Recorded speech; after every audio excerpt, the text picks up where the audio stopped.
Assalamualaikum warahmatullahi wabarakatuh. Perkenalkan, nama saya Muhammad Aldi, nomor BP 2533044. Mata kuliah Teori Hukum, dosen pengampu Dr. Laurentius SHMH MKN.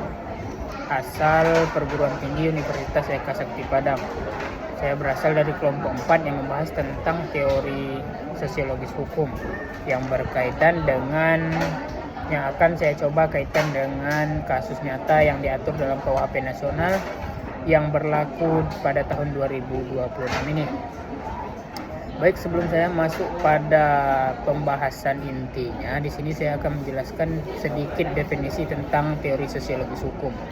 Yang mana teori sosiologis hukum itu adalah pendekatan dalam studi hukum yang tidak melihat hukum sebagai teks yang berdiri sendiri, melainkan sebagai produk sosial yang dibentuk oleh kekuatan dan struktur sosial yang ada di tengah masyarakat.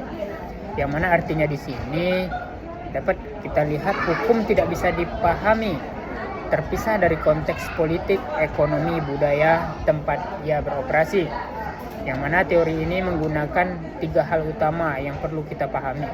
Yang pertama, konteks sosial, yaitunya sebagai latar dari sosiologis hukum itu. Yang kedua, metode sosiologis seperti studi empiris, wawancara, dan sebagaimana caranya. Yang ketiga, tujuannya. Tujuannya di sini adalah untuk memahami bagaimana hukum itu benar-benar berfungsi dan mempengaruhi kehidupan masyarakat, dan bukan hanya sekedar bagaimana ia tertulis di atas sebuah kertas. Ada 6 karakteristik yang perlu kita pahami dalam teori sosiologis hukum ini. Yang pertama, teori ini berfokus pada hubungan timbal balik antara hukum dan masyarakat. Bagaimana hukum itu terbentuk dan diterapkan dan diinterpretasikan. Yang kedua, ada penekanan pada konteks sosial, yang mana hukum tidak bisa kita pahami secara terpisah dari budaya, kekuasaan, dan norma yang melingkupinya. Yang ketiga, pendekatannya ini berupa deskriptif dan analitis, yang mana dalam konteks yang ketiga ini kita menjelaskan bagaimana hukum bekerja di lapangan, bukan hanya di atas kertas. Dan yang keempat, teori ini menggunakan metode sosiologis hukum seperti studi empiris dan pengamatan di lapangan. Yang kelima, teori ini kerap berisi kritik terhadap keputusan hukum yang tidak adil ataupun memperkuat ketimpangan sosial. Sedangkan yang terakhir, teori ini memahami hukum sebagai suatu yang berkembang seiring perubahan sosial, bisa menghadapi, menciptakan, atau bahkan merubah teori itu sendiri. Dalam 6 tahapan di atas, dalam sosiologis hukum setidaknya ada 3 pendekatan besar yang paling utama. Yang pertama, fungsionalisme. Di sini dapat kita lihat hukum sebagai instrumen untuk menjaga stabilitas dan keseimbangan sosial, dan juga hukum ada untuk menjaga ketertiban. Yang kedua, konflik. Kita melihat hukum sebagaimana dan bertentangan dengan kepentingan seringkali mencerminkan ketidakadilan struktural dan ketimpangan kekuasaan antara pihak yang kuat dengan pihak yang lemah. Sedangkan yang terakhir, interpretatif, yang mana menekankan bahwa makna hukum itu sendiri subjektif, sebagaimana individu dan kelompok memaknai serta menafsirkan hukum yang dipengaruhi konteks sosial, budaya, dan sejarah masing-masing. Dan 3 pendekatan ini akan sangat relevan saat kita membedah studi kasus yang akan saya paparkan di akhir video nanti. Selanjutnya, secara praktis, teori sosiologis hukum ini bermanfaat untuk 5 hal. Yang pertama, memahami konteks sosial di balik sebuah aturan, menganalisis konflik dan kekuasaannya yang tersembunyi dalam sistem hukum, dan memahami perilaku kepatuhan hukum masyarakat dan melihat hukum sebagai hasil konstruksi sosial lewat bahasa dan simbol, serta mengevaluasi dampak sosial dari kebijakan hukum yang sudah diterapkan.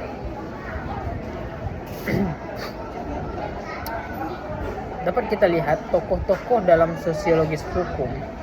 Ada 7 tokoh besar yang membentuk teori hukum ini. Mungkin saya tidak akan menjelaskan secara menyeluruh. Saya akan menjelaskan nama-nama dari tokoh besar dalam teori hukum ini. Yang pertama, Max Weber. Dalam teorinya menekankan rasionalitas hukum modern dan bagaimana hukum bisa menjadi alat dominasi kekuasaan lewat birokrasi.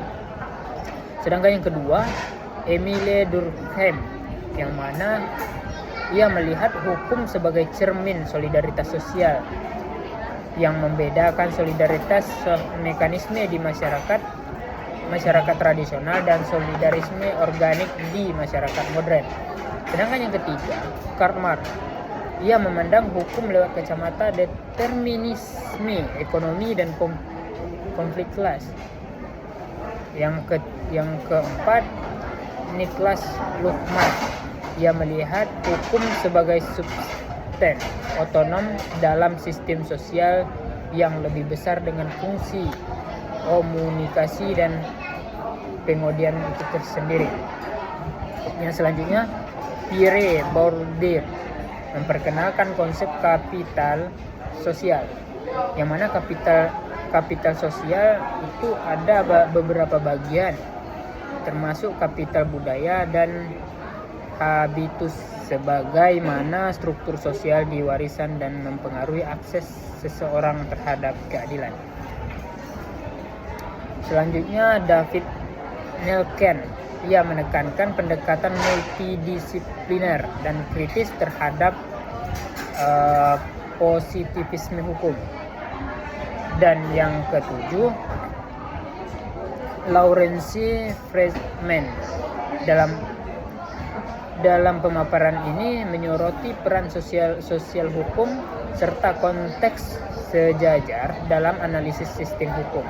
Dari ketujuh pemikiran ini dapat kita pahami saling melengkapi dan menjadi dasar analisis saya terhadap kasus yang akan saya dalami selanjutnya. Seperti yang saya sampaikan di awal video tadi, studi kasus yang dapat kita ambil dari KUHP terbaru seperti Undang-Undang Nomor 1 Tahun 2023 yang resmi diberlakukan 2 Januari 2026 ini. Saya memilih kasus Laras Faizati Khairunisa, yang mana dalam kasusnya bermula pada 28 Agustus 2025 ketika Afan Kurniawan, seorang pengemudi ojek online yang tewas terlindas kendaraan taktis Brimob saat demonstrasi menolak kenaikan tunjangan DPR. Setelah sehari kemudian, Laras ialah seorang pegawai ASEAN Interparliamentary Assembly berusia 26 tahun mengunggah Instagram story berisi kemarahan termasuk kalimat provokatif ke arah gedung Mabes Polri. Dan tidak hanya itu, hanya berselang beberapa hari, tepatnya 1 September 2025, ia ditangkap Direktorat Tindak Pidana Cyber Barreskrim Polri dan langsung ditetapkan sebagai tersangka tanpa proses klarifikasi awal. Ia didakwa 4 pasal berlapis, gabungan Undang-Undang ITE dan pasal 160 sampai pasal 161 KUHP tentang penghasutan, dan sempat disebut publik sebagai tahanan politik perempuan. Akhirnya pada 15 Januari 2026, Pengadilan Negeri Jakarta Selatan memvonisnya bersalah berdasarkan pasal 161 ayat 1 KUHP. Namun, pidana 6 bulan itu tidak perlu dijalani karena hakim menjatuhkan masa pengawasan selama 1 tahun. Dari analisis sosiologis di atas, kasus di atas, dapat kita cermati ada 3 lensa teori sosiologis hukum yang kita bahas. Yang pertama dapat kita lihat dari teori konflik ala Marx. Pasal tentang penghasutan di sini digunakan oleh institusi yang justru menjadi sasaran kritik, yaitunya Polri itu sendiri, untuk membungkam suara warga sipil. Ini mencerminkan bahwa pertentangan kepentingan klasik antara aparat dan masyarakat.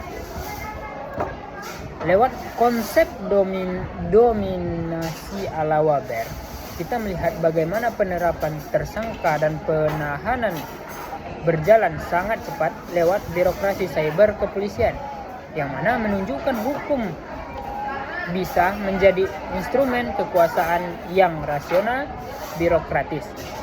Dan dapat kita lihat lewat pendekatan interpretatif, kita melihat bagaimana kata penghasutan itu dimaknai berbeda, yang mana jaksa pun menilai sebagai ajakan kekerasan yang nyata, sementara tim pembela menilai sebagai luapan emosi dan sarkasme sementara. Ini membuktikan bahwa makna hukum sesungguhnya adalah hasil konstruksi sosial atas peristiwa yang sama. Di sini kita bisa melihat penekanan hukum dan refleksinya. Dari sisi penanganan hukum, ada beberapa hal penting. Yang pertama, hakim menjatuhkan vonis berdasarkan pasal 70 ayat 1 KUHP Nasional yang menyatakan pidana penjara sedapat mungkin dihindari bagi pelaku yang baru pertama kali melakukan tindak pidana. Jika pembinaan di luar lembaga permasyarakatan dinilai bisa berhasil, hakim juga mempertimbangkan pasal 51 dan 54 ayat 1 KUHP Nasional, yang mana soal tujuan pemidanaannya. Yang mana hasilnya di sini, Laras divonis 6 bulan penjara namun tidak dijalani selama masa pengawasan 1 tahun. Bentuk pidana baru dalam KUHP Nasional ini secara sosiologis ini menarik tekanan publik, pendampingan LBH dan sorotan Komisi Reformasi Polri turut mempengaruhi jalannya proses hukum. Ia membuktikan bahwa hukum memang tidak pasti dari kekuatan-kekuatan sosial di luar teks undang-undang. Vonis pengawasan ini bukan penjara, juga mencerminkan pengesahan fungsi hukum dari sekedar pembalasan menjadi pembinaan.